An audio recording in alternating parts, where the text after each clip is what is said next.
అదే RTV app వార్తల్ని క్షణాల్లో చదివే అవకాశం ఉంటుంది. ఒక న్యూస్ పేపర్, ఒక టెలివిజన్ ఛానల్ మీ చేతుల్లో ఎప్పుడూ ఉంటాయి.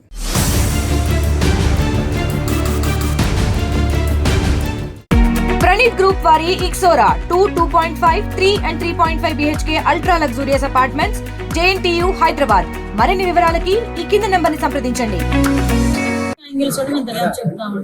ఇది ఏ టైంలో కన్స్ట్రక్ట్ జరిగింది, ఏ స్కీమ్ లో ఎవరు కాంట్రాక్టర్, ఎవరు ఇంజనీర్, ఎవరు క్వాలిటీ కంట్రోల్, ఎవరు చేశారు, ఎవ్రీథింగ్ మేము ఇందులో ఎంక్వైరీ చేసుకుంటాం. ఎందుకంటే ఇక్కడ ప్రాణాలు కోల్పోయారు, ఈజీగా వదిలేయాల్సిన అవసరం ఏం లేదు.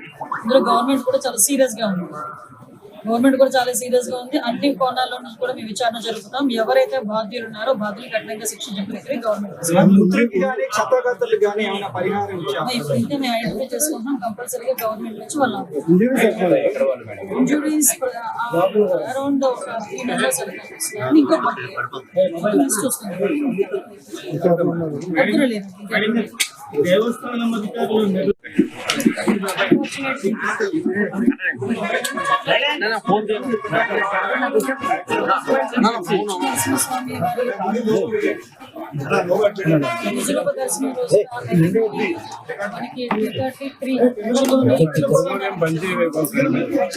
Incident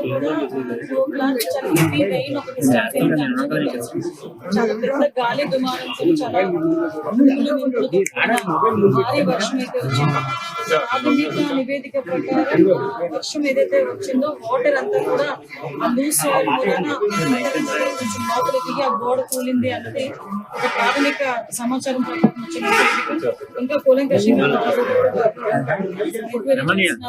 at the same time అక్కడ 300 rupees క్యూ లైన్ ఉంది. ఆ క్యూ లైన్ అక్కడ జస్ట్ కరువు ఉంటుంది అనమాట. అంతవరకు అంత హెవీ క్రౌడ్ కూడా లేదు. జస్ట్ కరువు మూలన జస్ట్ కొంచెం క్రౌడ్ అక్కడ ఉన్నారు. అది మూవ్ అవుతూనే ఉన్నారు. ఎక్కడ కూడా మనకి ఆగిపోవడం అడ్డం లేదు. సో అన్ఫార్చునేట్ థింగ్ ఆ గోడ పడిపోవడం వలన సుమారుగా 7 ప్రాణాలు కోల్పోవడం జరిగింది. అందులో 4 పురుషులు ఉన్నారు, 3 స్త్రీలు ఉన్నారు. ఇంకా మిగతా రెస్క్యూ ఆపరేషన్స్ కూడా జరుగుతున్నాయి. ఈ సంఘటన జరిగింది అని తెలిసిన వెంటనే ఇమీడియట్ గా SDRF బృందాలు, ఫైర్ డిపార్ట్మెంట్, పోలీస్ డిపార్ట్మెంట్, అదేవిధంగా ఇక్కడ పనిచేస్తున్న వాలంటీర్స్ చిన్నపిల్లలైనా వాళ్ళకి చేతులకు దండం పెట్టాలి. నిజంగా వాలంటీర్స్ అయితే ఇమీడియట్ గా కొంతమందిని బయటకు తీసుకొచ్చి హాస్పిటల్ కూడా తరలించారు. NDRF టీం కూడా ఆన్బోర్డ్ అయింది. NDRF team 2, SDRF team 2, fire department and police department అందరూ కలిసి రెస్క్యూ ఆపరేషన్స్ కూడా చేస్తున్నారు. మొత్తం అంతా క్లియర్ చేస్తున్నారు. అందరూ కూడా నిజంగా చనిపోయిన కుటుంబాలకి కూడా సంతాపం తెలియజేసుకుంటున్నాం. గవర్నమెంట్ తరఫున కూడా మాక్సిమం అన్ని ప్రికాషన్స్ తీసుకున్నాం. కేవలం ఈ భారీ వర్షము, అదేవిధంగా ఈ గాలి దుమారం వల్ల మాక్సిమం జరిగిన యాక్సిడెంట్. దయచేసి ఇంకా ఫర్దర్ గా డీటెయిల్స్ అని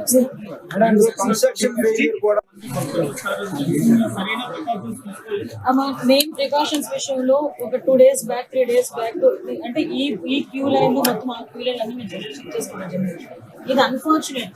అక్కడ గోడ ఉంది. ఆ గోడ పిల్లర్ తో కట్టాడా, సిమెంట్ తో కట్టాడా, బ్రిక్ తో కట్టాడా అన్నది ఎవరు కూడా నేను చూసుకోవడం. కానీ విషయం ఏంటవుతుందంటే అక్కడ విపరీతంగా వర్షం పడుతుంది. మీకు తెలుసు, మీరు ఆ టైంలో ఉన్నారు. నేను కూడా వర్షంలో తడుచుకుని దర్శనం చేసుకుని వచ్చాను. నేనే కాదు, పట్టు వస్త్రాలు సమర్పించడానికి వచ్చిన రెవెన్యూ మినిస్టర్ గారు కూడా వర్షంలో తడుచుకుని వెళ్ళారు. భారీ వర్షం తెచ్చుకుని వెళ్ళాను. ఈ వర్షం నేను దర్శనం చేసుకుని బయటకు వచ్చాను. ఇలా ఇన్ఫర్మేషన్ వచ్చింది గోడ కూలిందని. 1 or 2 ఇంజురీస్ అన్నారు. అయినప్పటికీ కూడా నేను వచ్చి చూస్తానని చెప్పి నేను పుట్అవుట్ వచ్చాను. అప్పటి నుంచి ఇప్పటి వరకు నేను ఎక్కడ ఉండడం జరిగింది. అంటే ఎక్కడ కూడా రెస్క్యూ ఆపరేషన్స్ లో కానీ నిర్లక్ష్యం ఎక్కడ కూడా చేయలేదు.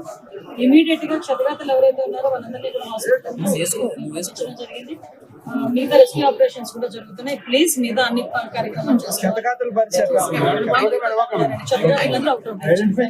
మరిన్ని వీడియోస్ కోసం ఛానల్ ని సబ్స్క్రైబ్ చేయండి. లేటెస్ట్ అప్డేట్స్ కోసం వాట్సాప్ ఛానల్ ని ఫాలో చేయండి.